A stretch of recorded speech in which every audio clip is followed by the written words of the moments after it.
یہ میں تصدیق کرتا ہوں کہ یہ پولیس والا جو تھا یہ تعاقب کی ذمہ داری آئی جی اسلام آباد نے ان کو تفویض کی تھی، اور یہ واقعہ جو ہے پلان شدہ تھا۔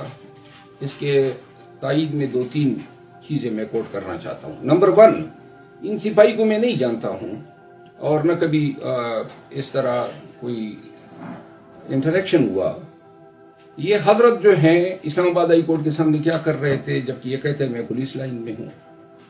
دوسری بات، یہ اسلام آباد ہائی کورٹ سے سیدھا اس راستے سے اندر داخل ہوتا ہے جس راستے میں داخل ہونے کے لیے انہوں نے شناختی کارڈ جمع کرنا ہے یا سروس کارڈ جمع کرنا ہے، ان کو کارڈ جاری ہونا تھا۔ یہ سیدھا بلا روکے یہ آ جاتا ہے میری گاڑی کے پیچھے۔ اس کو میرا تعاقب دوبارہ کرنے کی کیا ضرورت تھی؟ اور یہ ایف آئی آر میں لکھتا ہے کہ جی اس پر گاڑی چڑھائی گئی، تو گاڑی چڑھائی جانے کا جو یہ جھوٹ ہے، یہ وہی افنان اللہ کی ایف آئی آر کی طرح جھوٹ گڑا گیا کہ جی انہوں نے کہا کہ جی مجھے قتل کرنے کی دھمکیاں دی گئی۔ پاکستان میں آج کل پولیس کا کام جو ہے وہ جھوٹے ایف آئی آرز کرنے ہیں، پاکستان تحریک انصاف سے وابستہ لوگوں کو مقدمات میں ملوث کرنا ہے۔ تو یہ شخص جو ہے یہ بعد میں گڑھ لیتا ہے کہ جی اس پر گاڑی چڑھانے کی کوشش کی گئی جس سے یہ بچ گیا۔ اب کسی شخص کو کیونکہ اقدام قتل کی ایف آئی آر ہیں تو کسی شخص کو قتل کرنے کے لیے قانون کہتا ہے کہ سب سے پہلے اس کے پیچھے کوئی موٹیو ہونا چاہیے، کوئی مینزریہ ہونا چاہیے۔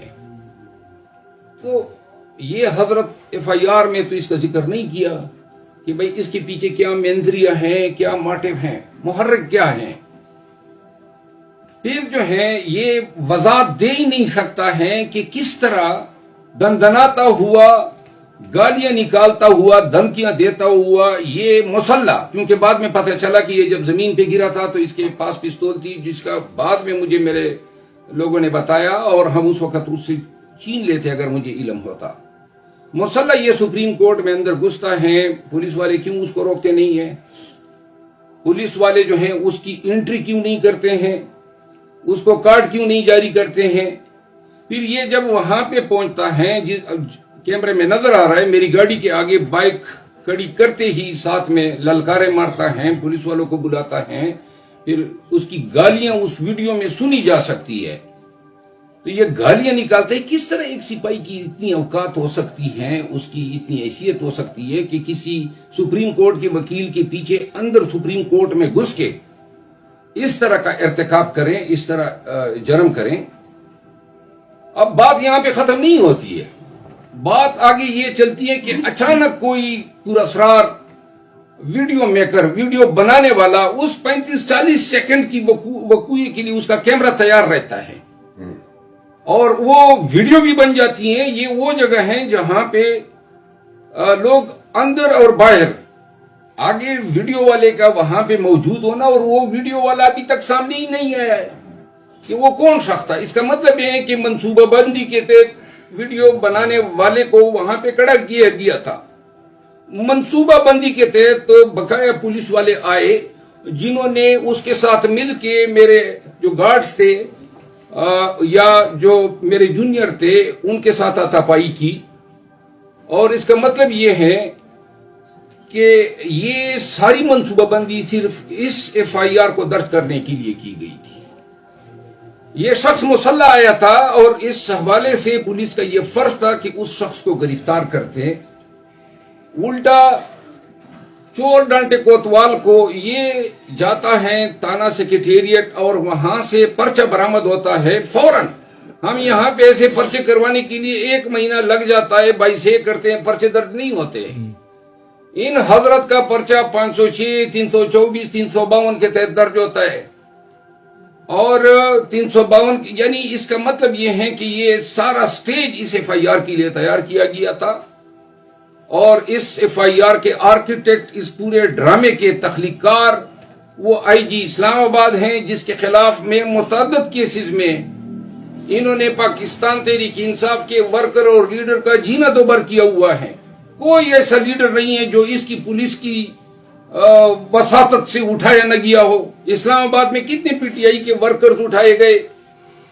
اس نے شہریار افریدی کو اغوا کیا اپنے گھر سے رات کے کوئی 1 بجے سے اوپر۔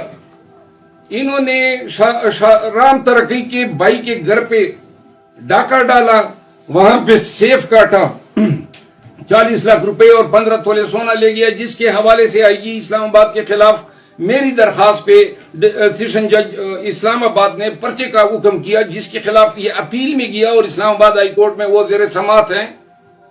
پھر بہت سارے متعدد کیسز میں نے پاکستان تحریک انصاف کے لوگوں کی جانب سے ان کے خلاف کیسز کیے جو ابھی بھی زیر سماعت ہیں، جس میں سے ایک کیس میں ڈی سی اسلام آباد اور ایس ایس پی اسلام آباد کے خلاف تموین عدالت کے نوٹس جاری ہو چکے ہیں۔ تو لہذا انہوں نے پاکستان، اور یہ پاکستان مسلم لیگ نون کا بندہ ہے، رانا ثناء اللہ اس کو لایا تھا، اور یہ فیئر اور ٹرانسپیرنٹ الیکشن کی بات کر رہے ہیں، ابھی تک یہ بیٹھا ہوا ہے۔ میں آج اعلان کرتا ہوں کہ میں الیکشن کمیشن میں اس کے یہاں پہ بیٹھے جانے کے عمل کو چیلنج کر رہا ہوں۔ یہ نہیں بیٹھ سکتا ہے اگر فیئر اور ٹرانسپیرنٹ الیکشن کرنے ہیں، نمبر 1۔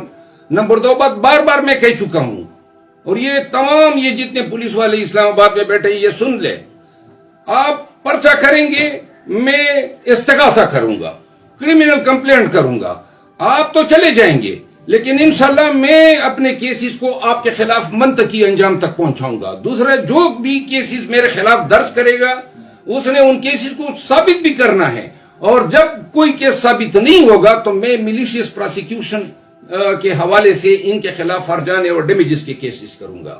ایک آخری بات، اور یہ پرچوں سے میں ڈرنے والا بندہ تو ہوں ہی نہیں، تو آپ 3 کر لیں، یہ تیسرا پرچہ ہو گیا، اور یہ آپ اس کے پیچھے 2 صفر اور ڈال دیں، 300 کر دیں، لیکن میں قسم اٹھاتا ہوں کہ میں کسی ظالم کے آگے نہ کبھی جھکا ہوں نہ جھکوں گا، اور جو میرے ساتھ ذاتیات کرے گا انشاءاللہ میں ان کے ساتھ ذاتیات کروں گا۔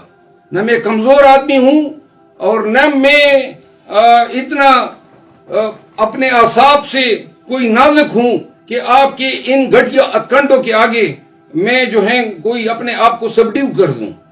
انشاءاللہ میں وکیل ہوں، اور وکیل جو ہیں ایسے کارہائے جو کہہ دیتے ہیں گندے کا کام جو ہیں ان کو تشخیص بھی آتی ہے، سمجھ بھی آتی ہے۔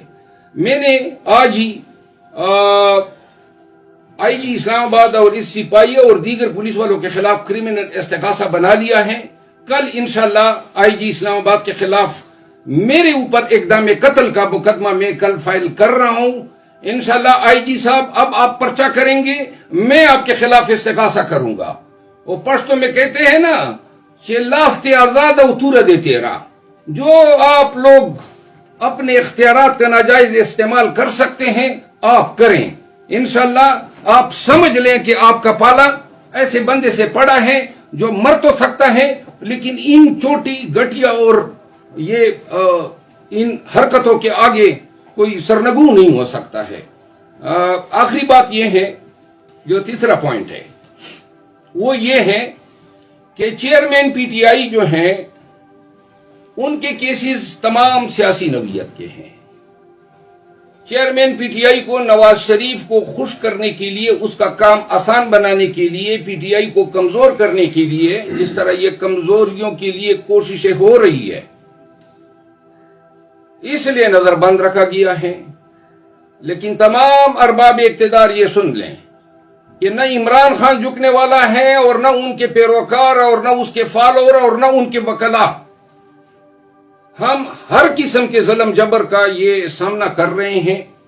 شنید ہے کہ خان کو جو ہے فیصل آباد میں ایجنسی کے دفتر پہ اٹیک میں امپلیکیٹ کیا گیا ہے، اور یہ بھی شنید ہے کہ وہ خان صاحب کو جو ہے مزید تکلیف دینے کے لیے ملٹری کورٹ کی طرف لے جانے کی کوشش کریں گے۔